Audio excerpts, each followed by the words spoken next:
ఈరోజు మరి నడిగడ్డలో జోగులాంబ గద్వాల జిల్లాలో ఉన్నటువంటి ప్రభుత్వ ఆసుపత్రులు మరి జిల్లా కేంద్రంలో కానీ మండల కేంద్రాలలో కానీ ఉన్నటువంటి ప్రాథమిక ఆరోగ్య కేంద్రాల వైపు ప్రభుత్వం కాంగ్రెస్ ప్రభుత్వం ఇప్పుడు రేవంత్ రెడ్డి సర్కారు నిర్లక్ష్య వైఖరి ప్రదర్శిస్తూ ఉన్నది.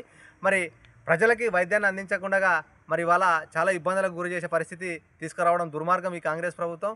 మరి మా అలంపూర్ నియోజకవర్గం ఐజ మండల కేంద్రంలో ఉన్నటువంటి ప్రాథమిక ఆరోగ్య కేంద్రం మరి గత ప్రభుత్వంలో మరి కేసీఆర్ గారు ముఖ్యమంత్రిగా ఉన్నప్పుడు 30 బెడ్ ఆసుపత్రిని ఇక్కడ నిర్మించడం జరిగింది.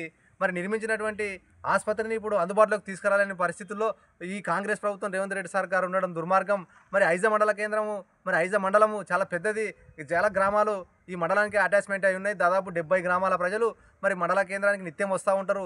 మరి ఇక్కడికి వచ్చే ప్రజలకు వైద్యం అందక చాలా ఇబ్బందులు పడుతూ ఉన్నారు. సామాన్య ప్రజలు, కూలిపోయే ప్రజలు, రెక్కాడితే కానీ డొక్కాడేటువంటి ప్రజలందరూ కూడా మరి హాస్పిటల్కి వస్తూ ఉంటే ఇక్కడ నిర్మించినటువంటి 30 పడకల ఆసుపత్రి ఇది మొత్తం శిథిలావస్థకు చేరుకునింది. ఇక్కడ మొత్తం అంతా పడిపోవడానికి తయారైంది. మళ్ళీ అదేవిధంగా అమర్చినటువంటి కిటికీలు కానీ పలిగిపోవడం జరిగింది. లోపల చూస్తే మొత్తము సిగరెట్లు, బీడీలు, మందు సీసాలు మొత్తం ఇది అంతా గబ్బిలాలకు అడ్డగా మారింది.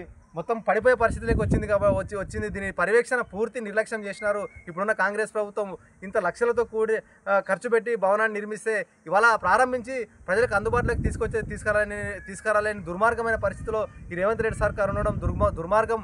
ఇవాళ ప్రజలకి వైద్యాన్ని అందించకుండా మరి ప్రజలను చంపేసే పరిస్థితి ఉన్నది ఈ రాష్ట్రంలో.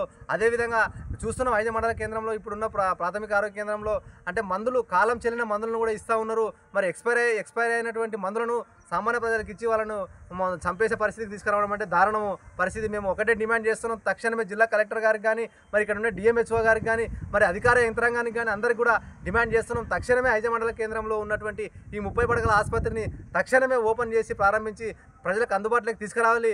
లేని పక్షంలో పెద్ద ఎత్తున మా బీఆర్ఎస్ పార్టీ కూడా మరి పోరాటం చేస్తుందని మరి ఈ సందర్భంగా డిమాండ్ చేస్తూ ఉన్నాం.